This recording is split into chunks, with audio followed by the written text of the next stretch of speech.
اب اس کے بعد قرآن مجید کہتا ہے کہ وَلَقَدْ قَالَ لَهُمْ هَارُونُ مِنْ قَبْلُ يَا قَوْمِ إِنَّمَا فُتِنْتُمْ بِهِ۔ حضرت موسیٰ علیہ السلام نے ان سے پہلے ہی یہ کہا تھا قوم سے کہ اے میری قوم، تم اس بچھڑے کے ذریعے سے آزمائے گئے ہو، یعنی یہ تمہاری آزمائش کا ذریعہ بن گیا کہ تم جب فرعون کے قبضے میں تھے وہاں پر تھے تو یہ ایک پرستش کا طریقہ تھا کہ تم فرعون کی پرستش کرتے تھے۔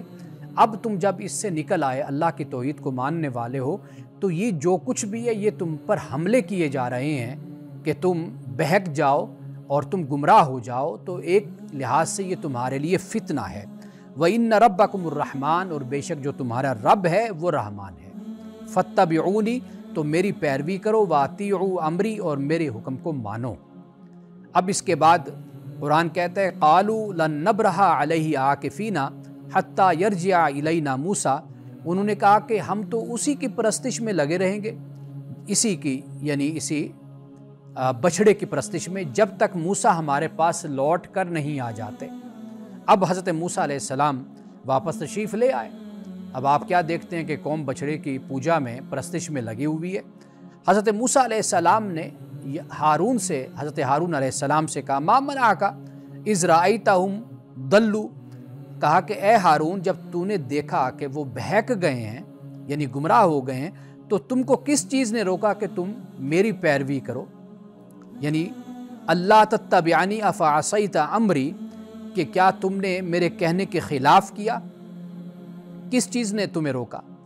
یعنی مطلب یہ ہے کہ اے ہارون کہ تم نے اس قوم کو کیوں نہیں روکا، اس کو کیوں نہیں منع کیا اس قوم کو کہ بھئی یہ اس بت کی یا اس بچھڑے کی پرستش نہ کرے؟ اب حضرت ہارون علیہ السلام نے کیا جواب دیا؟ فرمایا یبن اماں، اے میری ماں جائے، لا تاخذ بلحیتی ولا براسی۔ حضرت موسیٰ علیہ السلام نے چونکہ حضرت ہارون کی داڑھی اور سر کے بالوں کو پکڑا، یعنی غصے میں تھے، آپ جلال میں تھے، تو کہا انی خشیت ان تقول فرقت بین بنی اسرائیل ولم ترقب قولی، کہا کہ بھئی مجھے ڈر تھا کہ تم کہو گے کہ تم نے بنی اسرائیل کے درمیان پھوٹ ڈال دی، تفرقہ پیدا کر دیا، اور میری بات کا تم نے لحاظ نہ کیا۔ اب یہ جو تفرقہ ہے یہ در حقیقت باہمی جنگ ہے، یعنی حضرت ہارون علیہ السلام اس مشکل میں آ گئے کہ بھئی اگر میں اپنی قوم کو سمجھاتا ہوں تو قوم کی اس وقت صورتحال یہ ہے کہ یہ قوم بچھڑے کی طرف مکمل طور پر متوجہ ہے اور اس کی محبت میں ڈوبی ہوئی ہے، اس کی عبادت میں یہ غرق ہے۔ اگر میں اپنی قوم کو سمجھاتا ہوں تو یہ قوم لڑ پڑے گی، اس سے الجھاؤ پیدا ہوگا، قوم کے اندر ہی تفرقہ اور انتشار پیدا ہو جائے گا۔ تو حضرت ہارون علیہ السلام کے پاس یہ دو راستے تھے، تو آپ نے وہ راستہ اختیار کیا کہ جو باہمی جنگ کا راستہ نہ ہو، انتشار کا راستہ نہ ہو۔ تو یہ جب حضرت موسیٰ علیہ السلام کو انہوں نے یہ کہا، اب اس کے بعد قرآن کہتا ہے کہ حضرت موسیٰ علیہ السلام نے سامری سے بات کی، فما خطبک یا سامری، آپ حضرت موسیٰ علیہ السلام نے کہا کہ اے سامری تمہارا معاملہ کیا ہے، یہ تم نے کیا کیا؟ اب اس کے بعد کوئی جواب تو تھا نہیں اس کے پاس، سامری کے پاس۔ اب اس نے جو بات بنائی، قرآن پاک اس کو بیان کرتا ہے، یہ اکثر جو فراڈیے لوگ ہوتے ہیں، دو نمبر ہوتے ہیں، ان کا طریقہ کار یہی ہوتا ہے، پھر وہ انسان کے ساتھ اس کو اپنے چکر میں لینے کے لیے پھر کشف کی بات کریں گے، کوئی کرامات کی بات کرے گا، کوئی انہونی باتیں کریں گے، ایسی باتیں کہ جس سے دوسرا شخص ان کے پاس آ جائے اور وہ اس کو اپنے جو ان کا ارادہ ہے، جو ان کی سوچ ہے، وہ اس کا گرفتار کر لیں۔ اب سامری کیا کہتا ہے؟ قال بصرت بما لم يبصروا به فقبضت قبضة من آثر الرسول فنبذتها وكذلك سولت لي نفسی۔ سامری نے کہا کہ مجھ کو وہ چیز نظر آئی جو دوسروں کو نظر نہیں آئی، یعنی یہ حملہ، اور پھر اس کے بعد کہا کہ تو میں نے رسول کے نقش قدم سے ایک مٹھی اٹھائی اور وہ اس میں ڈال دی، یعنی جو بچھڑے میں رسول سے مراد یعنی جبریل، کہ آپ کے قدم کی مٹی جو تھی وہ میں نے اٹھا لی تھی، یعنی کہاں سامری اور کہاں حضرت جبریل علیہ السلام کے قدم کی مٹی، اور یہ ایسی باتیں کہ جس کو نہ سامری پروف کر سکتا تھا، اور ماننے والے جو اگر جاہل ہوں تو وہ تو بالکل اس پر ایمان لے آئیں گے اور اس کو بڑا پہنچا ہوا انسان سمجھیں گے۔ تو یہ رویہ یہاں پر سامری نے اختیار کیا۔ اب اس کے بعد قرآن پاک یہ کہتا ہے کہ سامری نے کہا کہ